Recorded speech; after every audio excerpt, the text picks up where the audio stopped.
everyone and welcome back. So today when I'm filming this, it's 28th of October and it's been a few months that I have made an update. So in the last video we discussed of how I have PCOS and ectopic and all of that things, and after that we started we could start our fertility trials all over again.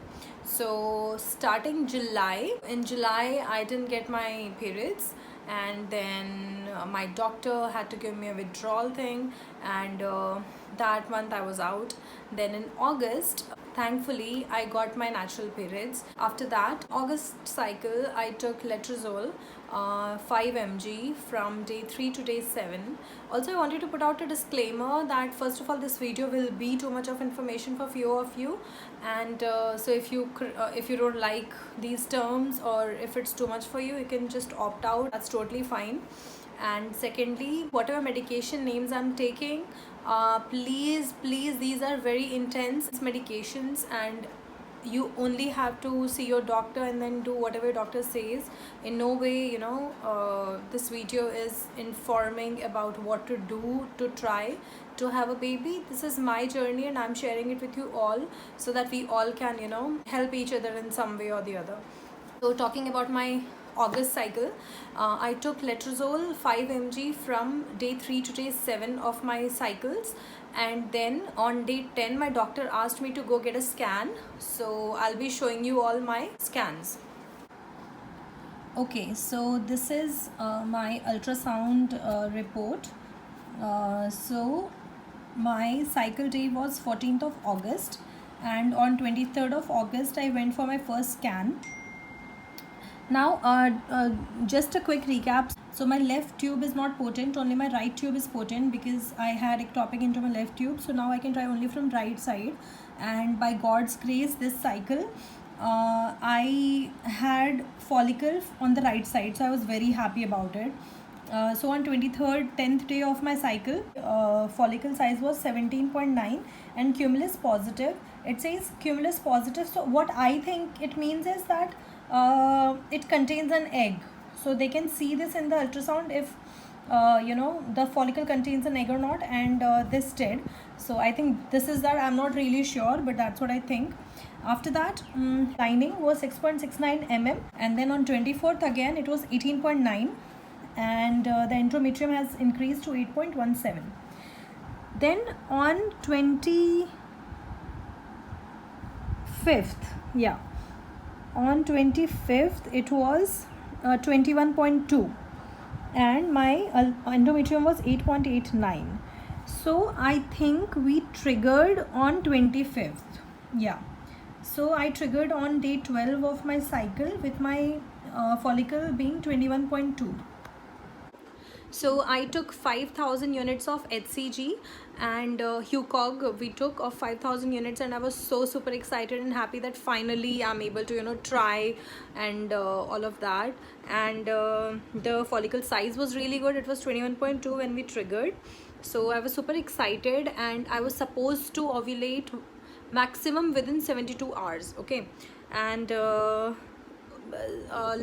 so in 2020 when I tried in August cycle, that time I had ovulated within 24 hours itself. So I took the medicine at night, and in the morning the ultrasound confirmed that I had ovulated, so that was pretty nice. And here on 25th I took the trigger, and then we went again for ultrasound next day. So on 26th I had not ovulated, and I was pretty bummed about it. My follicle had increased from 21.2 to 23.8, and the endometrial lining was 10.92. So this was a very good thing, but I had not ovulated, and I was pretty sad about it. And then my doctor asked me to get the ultrasound again the next day, and even next day I had not ovulated with my endometrium being 11.59, and it was already 14th day of my cycle.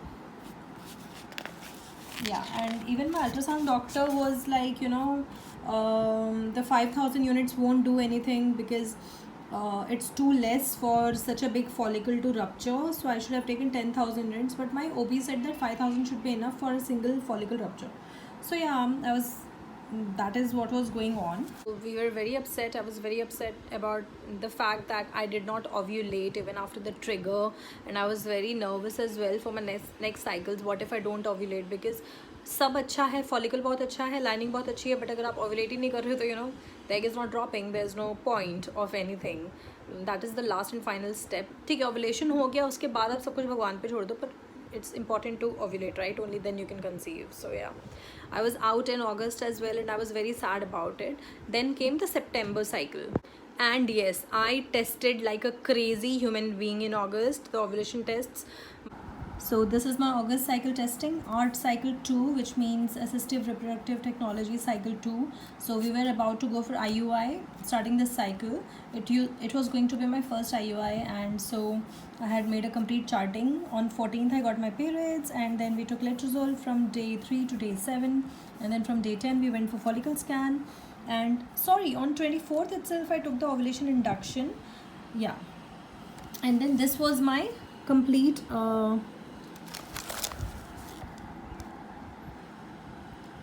trigger shot testing thing. Cycle day 14, I did get dark lines as well, and then I thought that I will ovulate, and then again it would go back to negative, and then again I would get dark lines, and again it would go back to negative. It was such a crazy thing. See, it went this dark, right? It feels like you're going to ovulate. It's this dark, It's so crazy. It just got to me real bad. So this was cycle day 20, 21, 22. Nothing, no ovulation. Cycle day 25. Yeah. So that was the trigger testing, and then came the September cycle. Yeah, so on 24th itself, when my follicle size was 18.9, that's when I triggered, and then I did not ovulate for next 4 days as well. Then we stopped the ultrasound, and I was just going with my tests to see if I ovulate or not, and I guess the ovulation did not happen that cycle. So the IUI was cancelled. Now comes cycle 2 in September. So this is my cycle in September, and my LMP was 13/9/2021. Also a fun fact that in August my LMP was 14th of August. In September it was 13th of. So 1 day cycle was getting closer, which means it was coming back to a 30-day cycle.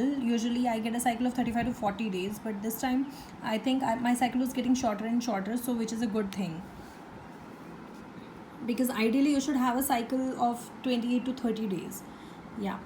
So this is the September cycle, and I did 5 mg of letrozole again from day 3 to day 7, and on 10th day scan I had 3 follicles, one on the left, one on the left, and 2 on the right.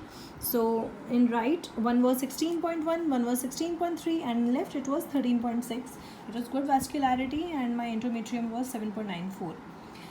So basically I cannot try when I am going to ovulate from left side, and as I had 3 dominant follicles, so all of the follicles were growing continuously, persistently, and since I had 3 dominant follicles, my doctor did not trigger me that cycle for ovulation, because it might lead to over hyperstimulation of the ovaries, so it leads to OHSs in PCOS, especially when you have multiple cycles and when you're going through assistive reproductive technology, when you are under medication for your follicle growth and everything. So my doctor decided not to trigger me that month, and I was so upset. Oh my god. So yeah, on day 12 this was the follicle size, and day 13 this was the follicle size. Then we stopped the ultrasounds because there's no point. Yeah, and I just wanted to see what's happening, and so I was testing the ovulation strips. So this was the trigger. I also took a pregnancy test to see what I get. You never know. Yeah.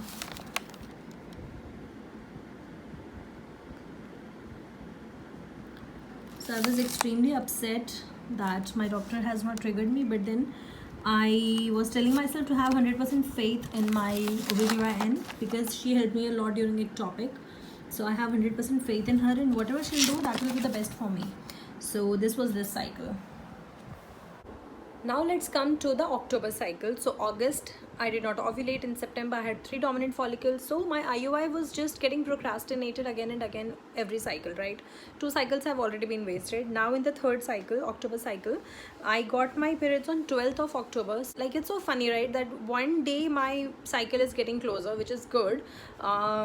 This cycle, what happened different was, so when my doctor asked me to start the medication from day 3 to day 7, I told her that, ma'am, actually last cycle I had 3 dominant follicles, so should we minimize the dose? And she said, yes, let's do that, because I think my body was already getting used to, you know, growing the follicle and getting me natural periods. So we did only 2.5 mg of letrozole for next cycle day 3 to cycle day 7 in this cycle, and that resulted in the perfect follicle that we needed. I'll show you.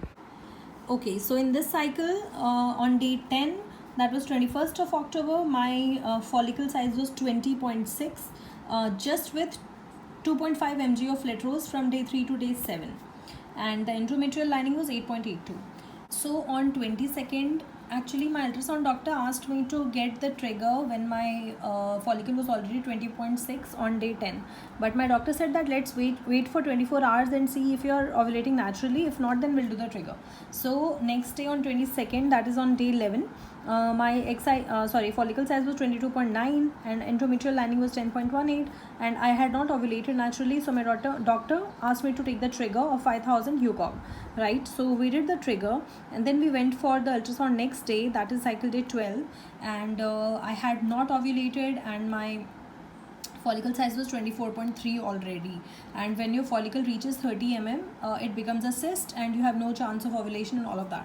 So I was pretty nervous about it, and next day was Karwa Chauth, right? So there, all my fertility doctor was not available, and you know, my ultrasound clinic was closed, but I was so anxious that I found some clinics around my place, and I just went there, and I had not ovulated even till then. So it was already 48 hours and I had not ovulated. I was so bummed about it. I was like, even this cycle am I not going to ovulate or what? And I was just so upset, and I had almost given up hope, you know. So even this cycle I was like, maybe I'm not going to ovulate, and you know, with 5000, because even my ultrasound doctor was like, you know, you need at least 10,000 units of HCG to rupture this big follicle size. I was already 24.3, so I was pretty upset. I thought I will not be ovulating, and I was almost negative about it.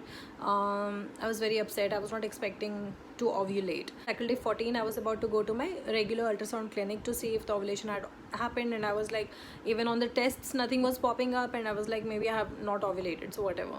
I had given up hope almost. And then I went for the ultrasound on 25th, and surprise, surprise, the ovulation had happened.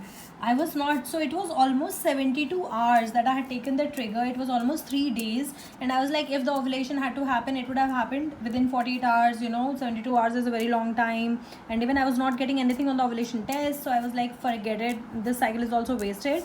But my doctor said that the follicle has extruded, it has already ovulated. I was like, holy shit. I was so excited, and I was so excited that I felt as if I have a child in my hands, you know. It was so surreal that the follicle had ruptured when I was expecting it the least. And yeah, they could see the CL cyst, and my doctor had said, doctor said that it looks like, you know, this is a recent development, so the ovulation has not happened long before. It was very recent, so that was also a good thing. After confirming the ovulation, I called my doctor. I told her that, ma'am, the ovulation has happened, so what do we do next? She said to go for a natural trial, because you know, the HSG was already done, tube is fine, and the ovulation has happened, so it can conceive naturally only. But then I insisted on IUI because I just wanted 100% probability and chances. I don't want to waste any more cycles. I'm just so exhausted. I'm like, just get done with it. So doctor said, okay, fine, your 2 cycles have already been wasted, so come to the hospital and let's do the IUI. So we went on 25th, we did the IUI, and today it brings us back to my, so today is 28th, on 25th we did our IUI, so it's almost 3 days past ovulation or IUI. and I'm in my 2 week wait and I'm so anxious. I'm just waiting for this time to pass and to find out what has happened. Oh my god, the week wait is just the most killing thing ever. It's so overwhelming. Yeah. So yes, that's the story, you guys. After so many failed attempts and failed cycles of IUI, we could finally do our first IUI, and I'm super excited to find out what has happened. I could already feel a bit of cramping here and there. I'll make a separate video on the symptoms that I'm feeling, or based on the result I'll make the video. Whether this will be helpful or not, I don't know. So yeah, if you guys have any questions, this was a very short video because my cycles has been really long and I have gathered so much of knowledge and information regarding fertility and how all of this works. So if you have any questions, if you are going through any such kind of so if you are in the same boat as me, you can just drop a comment, ask me anything. I'll try to help you with whatever I can. And yeah, that's all about today. Maybe next video I'll be doing a live pregnancy test, I don't know, let's see. So yeah, that's all about today. I'll be seeing in my next video and I'm super excited and nervous, and yeah, I'll see you in my next. Bye.